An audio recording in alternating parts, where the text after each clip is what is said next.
Comedy king और हम सबके गजोदर भैया यानी राजू श्रीवास्तव अब हमारे बीच में नहीं है। पूरा देश उनको अपनी अपनी तरह से याद कर रहा है और श्रद्धांजलि दे रहा है। वहीं लखनऊ में उनके परम मित्र और लगभग 25 साल पुराने दोस्त कवि सर्वेश अस्थाना ने हमसे बात की और साझा किया कुछ ऐसे पल जिन्हें वह राजू श्रीवास्तव के साथ बिताए हुए कभी नहीं भूल पाएंगे। हाँ, देखिए, राजू श्रीवास्तव से मेरा 35 साल पुराना परिचय और लगभग 25 साल पुरानी बढ़िया दोस्ती। सबसे पहली मुलाकात मेरी 80s में हुई थी कानपुर में।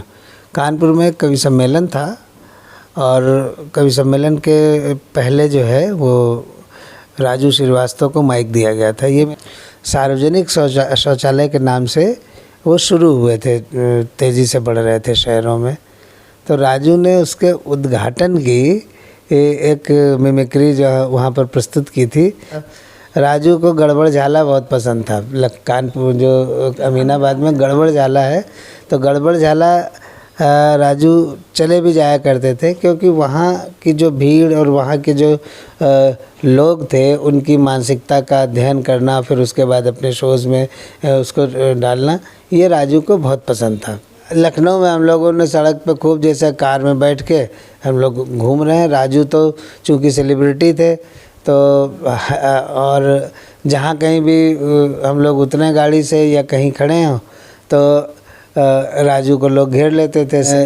जो लास्ट एक साथ जो है वो कुछ खाया पिया था, तो वो माल एवेन्यू में एक होटल है बड़ा सा। जो भावुक घटना थी, इनके पिताजी बलई काका ने एक मकान बेचा था कभी, ये मुझे भी नहीं पता था।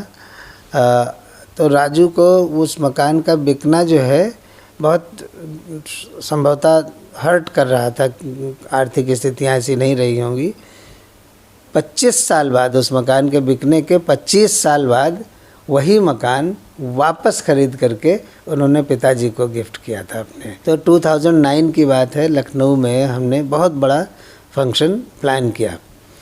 तो मैंने फ़ोन किया, मुंबई में थे राजू। हमने कहा, राजू भाई, फला तारीख को हम अवधि विकास संस्थान का सम्मान समारोह कर रहे हैं और हम चाहते हैं कि आप आइए। संकोच करते हुए पूछा कि सर्वेश भाई, कितना जो है पारिश्रमिक आप दिलवा देंगे?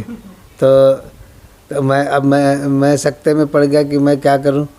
तो मैंने कहा कि राजू भाई, पैसा तो नहीं है, लेकिन अवधि के लिए हम लोग काम कर रहे हैं। फिर बोले, अच्छा सर्वेश भाई, ऐसा करो कि बिजनेस क्लास का टिकट हमारा करवा दो।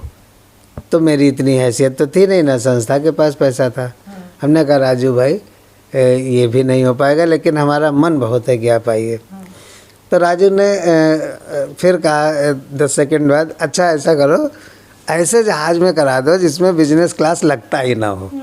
तो हमने कहा हाँ ये कर लेंगे। तो एक कंपनी के जहाज़ में हमने टिकट कराने की प्लान की। लेकिन आधे घंटे बाद राजू का फ़ोन आया। ये बात उल्लेखनीय है जो मैं बताने जा रहा हूँ। आधे घंटे बाद राजू का फ़ोन आया कि सर्वेश भाई, वो टिकट मत कराना, तो मैंने टिकट की व्यवस्था करा ली है। राजू आए उस फंक्शन में, खूब बढ़िया परफॉर्म किया, अवधि के लिए बातचीत की। लखनऊ से अंजलि सिंह राजपूत की रिपोर्ट, न्यूज़ 18।